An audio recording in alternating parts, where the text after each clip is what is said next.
नमस्कार साथियों, मैं सूरज छेत्री आप लोग सभी को फार्मिंग इंडिया यूट्यूब चैनल पे स्वागत करता हूं। साथियों, मुर्गियों में एक बीमार बहुत ही ज़्यादा दिखाई देता है और वो ये है कि मुर्गियां सुस्त हो जाती है, मुर्गियां दाना पानी खाना कम कर देती है, मुर्गियां एक ही जगह पर रहती है, मुर्गियां पतली बीट करती है, कभी मुर्गियां सफ़ेद रंग की बीट करती है, कभी हरा रंग की बीट करती है। तो ये बीमार जो है ये किस कारण से मुर्गियों को आक्रमण करता है, इसका लक्षण क्या क्या है और ये बीमार आप लोग किस तरीके से ठीक कर सकते हैं, उसके बारे में आप लोगों को इस वीडियो में डिटेल में बताने वाला हूँ। तो प्लीज़ आप लोग ये वीडियो पूरे लास्ट तक ध्यान से देखना। वीडियो में आगे बढ़ने से पहले मैं आप लोग सभी को एक छोटी सी रिक्वेस्ट करना चाहता हूं। अगर आप लोग इस चैनल पर पहली बार आए हैं तो प्लीज़ चैनल को सब्सक्राइब करके उसमें जो बेल आइकन है उसे भी प्रेस कर लीजिए ताकि सबसे पहले आप लोगों को वीडियो का नोटिफिकेशन मिल जाए। साथियों, मुर्गियों में जो बीमार दिखाई देता है ये बहुत ही भयंकर बीमार है और इसी बीमार के कारण बहुत सारे लोग मुर्गी पालन करना पसंद नहीं करते हैं। साथियों, इस बीमार को रानीखेत बीमार भी कहा जाता है और अगर ये बीमार मुर्गियों को आक्रमण करता है तो मुर्गियां सुस्त हो जाती है, मुर्गियां एक ही जगह पर रहती है, मुर्गियां दाना पानी खाना कम कर देती है, मुर्गियों का जो कलगी होता है वो काला हो जाता है, मुर्गियां कभी सफ़ेद रंग की बीट करती है तो कभी हरे रंग की बीट करती है। इसके अलावा मुर्गियों का जो गर्दन है वो कभी टेढ़ा हो जाता है। ये लक्षण अगर आप लोगों को दिखाई देता है तो आप लोगों को पता चल जाना चाहिए कि मुर्गियों को रानीखेत बीमार ने आक्रमण किया है। रानीखेत बीमार में मुर्गियां दाना खाना कम कर देती है और पानी ज़्यादा पीती है। अब मैं आप लोगों को बताऊंगा कि किन कारणों के वजह से मुर्गियों को रानीखेत बीमार आक्रमण करता है। देखिए साथियों, रानीखेत बीमार जो मुर्गियों को आक्रमण करता है उसका सबसे पहला कारण तो ये है कि अगर आप लोग मुर्गियों को समय में ही रानीखेत का वैक्सीन नहीं करते हैं तो रानीखेत का जो वैक्सीन होता है इसका प्राइस भी ज़्यादा नहीं होता है और बहुत सारे लोग आलस के कारण मुर्गियों को रानीखेत का वैक्सीन नहीं करते हैं। अगर आप लोग रानीखेत का वैक्सीन मुर्गियों को समय पर नहीं करेंगे तो ये बीमार मुर्गियों को आक्रमण करेगा और अगर ये बीमार मुर्गियों को एक बार आक्रमण कर लेता है तो मुर्गियों को बचाना इतना आसान नहीं है, बहुत ही मुश्किल होता है। साथियों, ये रानीखेत बीमार जो है ये ज़्यादातर ठंड के समय में ज़्यादा दिखाई देता है। दिसंबर महीने से लेकर अप्रैल महीने तक ये बीमार मुर्गियों में सबसे ज़्यादा दिखाई देता है और इसी समय में बहुत सारे मुर्गियां मर जाते हैं। ये रानीखेत बीमार जो मुर्गियों को आक्रमण करता है उसका दूसरा कारण ये है कि अगर आप लोग मुर्गियों को समय पर दाना पानी खाने के लिए नहीं देते हैं या अगर आप लोग दाना पानी देने में कंजूसी करते हैं या अगर आप लोग मुर्गियों को पौष्टिक दाना खाने के लिए नहीं देते हैं तो ये रानीखेत बीमार जो मुर्गियों को आक्रमण करता है उसका तीसरा कारण ये है कि अगर आप लोग बायोसिक्योरिटी का जो भी नियम है उसका पालन अच्छे से नहीं करते हैं। तो जैसे कि अगर आप लोग मुर्गियों को गंदे जगह पर रखते हैं, मुर्गियों को जहां रखते हैं वो जगह अगर गंदा होता है, वहां अगर एमोनिया गैस का उत्पन्न होता है, मुर्गियों को अगर आप लोग गंदे बर्तनों में दाना पानी खाने के लिए देते हैं, बाहर के लोगों को अगर फार्म के अंदर आने के लिए देते हैं या अपने मुर्गियों को अगर आप लोग बाहर जाने के लिए देते हैं और बाहर के मुर्गियों के साथ घुलने मिलने देते हैं तो उसकी वजह से भी ये बीमार मुर्गियों को आक्रमण करता है। हमारे गाँव घरों में जो अपने शौक के तौर पर 4-5 मुर्गियां पालन करते हैं वो ज़्यादातर मुर्गियों को वैक्सीन नहीं करते हैं और उन मुर्गियों को वो अच्छे से देखभाल नहीं करते हैं, जिसकी वजह से उन मुर्गियों को ये रानीखेत बीमार बहुत ही आसानी से आक्रमण करता है और जल्दी आक्रमण करता है। और अगर आप लोग अपने मुर्गियों को बाहर खुला छोड़ देते हैं और अगर वो मुर्गियाँ मतलब आप लोगों के मुर्गियाँ अगर उन बीमार मुर्गियों के साथ एक साथ रहते हैं, एक साथ घुल मिल जाते हैं तो ये बीमार आसानी से आप लोगों के मुर्गियों को आक्रमण करता है। तो इसीलिए ये गलती आप लोगों को बिल्कुल भी नहीं करना है। मैंने आप लोगों को बताया है कि अगर आप लोग ज़्यादा पैमाने पे मुर्गी पालन करते हैं, अगर आप लोग व्यवसाय के कारण मुर्गी पालन कर रहे हैं तो मुर्गियों को कभी भी बाहर जाने के लिए नहीं देना है। मुर्गियों को आप लोग जहां छोड़ते हैं उस जगह में नेट की जाली लगाना है या फेंसिंग लगाना है ताकि आप लोगों के मुर्गियाँ बाहर जा ना पाए और बाहर के जो मुर्गियाँ हैं वो भी फार्म के अंदर आ ना पाए और बाहर के अन्य जीव जंतु भी फार्म के अंदर आ ना पाए। ऐसा करने से मुर्गियों में कोई बीमार आसानी से आक्रमण नहीं करता है। ये रानीखेत बीमार जो मुर्गियों को आक्रमण करता है उसका 4 नंबर कारण ये है कि अगर आप लोग बाहर से रानीखेत बीमार ने आक्रमण किया हुआ मुर्गी लाकर अपने घर में खाते हैं और उसका मांस या हड्डी बाहर फेंक देते हैं तो इसके वजह से भी ये रानीखेत बीमार आप लोगों की मुर्गियों को आक्रमण करता है। ये रानीखेत बीमार जो मुर्गियों को आक्रमण करता है उसका 5 नंबर कारण ये है कि अगर आप लोग बाहर से रानीखेत बीमार ने आक्रमण किया हुआ मुर्गियों को लाकर अपनी स्वस्थ मुर्गियों के साथ रखते हैं तो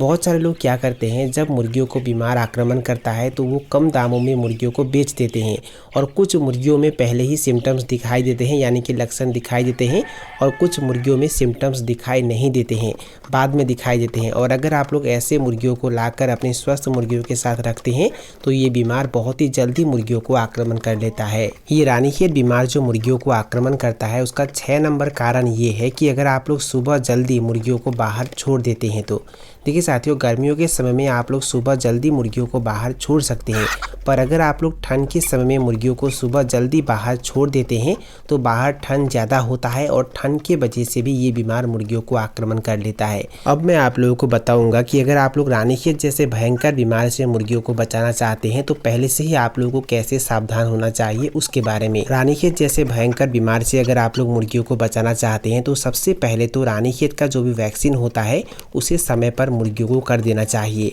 साथियों, रानीखेत के वैक्सीन का दाम ज़्यादा नहीं होता है और इस वैक्सीन को देने में कोई आलस भी आप लोगों को नहीं करना है। अगर आप लोग रानीखेत का वैक्सीन मुर्गियों को समय पर कर देंगे तो ये बीमार मुर्गियों को आसानी से आक्रमण नहीं कर पाएगा। अगर आप लोग रानीखेत जैसे भयंकर बीमारी से मुर्गियों को बचाना चाहते हैं तो 2 नंबर में मुर्गियों को समय पर दाना पानी खाने के लिए देना है और मुर्गियों को पौष्टिक दाना खाने के लिए देना है। अगर आप लोग मुर्गियों को समय पर दाना पानी खाने के लिए देते हैं और मुर्गियों को पौष्टिक दाना खाने के लिए देते हैं तो मुर्गियाँ कमज़ोर नहीं होते हैं, मुर्गियों का रोग प्रतिरोध क्षमता भी बढ़ जाता है, जिसकी वजह से ये बीमार मुर्गियों को आसानी से आक्रमण नहीं कर पाता है। अगर आप लोग रानीखेत जैसे भयंकर बीमारी से मुर्गियों को बचाना चाहते हैं तो 3 नंबर में बायोसिक्योरिटी का जो भी नियम है उसका पालन आप लोगों को अच्छे से करना है। मुर्गियों को आप लोग जहाँ छोड़ते हैं वहाँ नेट की जाली लगाना है या फेंसिंग लगाना है ताकि आप लोगों के जो भी मुर्गियाँ है वो बाहर ना जा पाए और बाहर के मुर्गियाँ भी फार्म के अंदर आ ना पाए और बाहर के अन्य जीव जंतु भी फार्म के अंदर आ ना पाए। और आप लोग जब भी फार्म के अंदर आते हैं तो फार्म के अंदर आते समय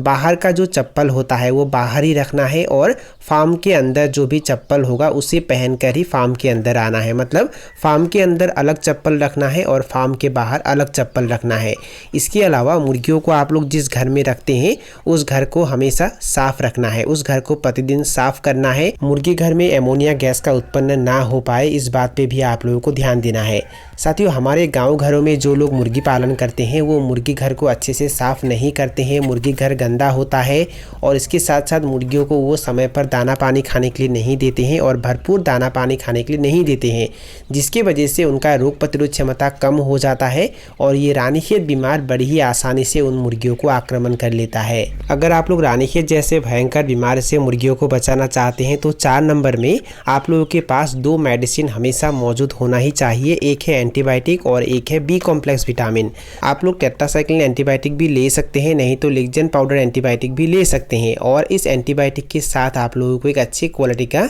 बी कॉम्प्लेक्स विटामिन भी खरीदना है। आप लोग एमबीप्लेक्स बी कॉम्प्लेक्स विटामिन भी खरीद सकते हैं। आप लोगों के आसपास के मुर्गियों में जब भी रानीखेत बीमार का लक्षण दिखाई देता है तो तुरंत अपने मुर्गियों को फार्म के अंदर बंद करना है और उसके बाद हर 10 दिन के गैप में 1 या 2 दिन एंटीबायोटिक और बी कॉम्प्लेक्स विटामिन पानी में एक साथ मिक्स करके मुर्गियों को पीने के लिए देना है। अगर आप लोगों के पास कम मात्रा में मुर्गियां होते हैं, 5-10 मुर्गियां अगर आप लोगों के पास होते हैं तो उन मुर्गियों को भात में एमबीप्लेक्स बी कॉम्प्लेक्स विटामिन और एंटीबायोटिक एक साथ मिक्स करके भी खाने के लिए दे सकते हैं। आप लोगों के आसपास जब ये बीमार चल रहा होता है उस समय अगर आप लोग अपने मुर्गियों को फार्म के अंदर बंद करके रखते हैं और उसके बाद हर 10 दिन के गैप में 1 या 2 दिन एंटीबायोटिक मुर्गियों को देते हैं तो ये बीमार आप लोगों के मुर्गियों को आसानी से आक्रमण नहीं कर पाएगा। अगर आप लोग रानीखेत जैसे भयंकर बीमार से मुर्गियों को बचाना चाहते हैं तो 5 नंबर में हफ्ते में 2 या 3 दिन में एक बार मुर्गियों को विटामिन या मल्टीविटामिन जरूर देना है।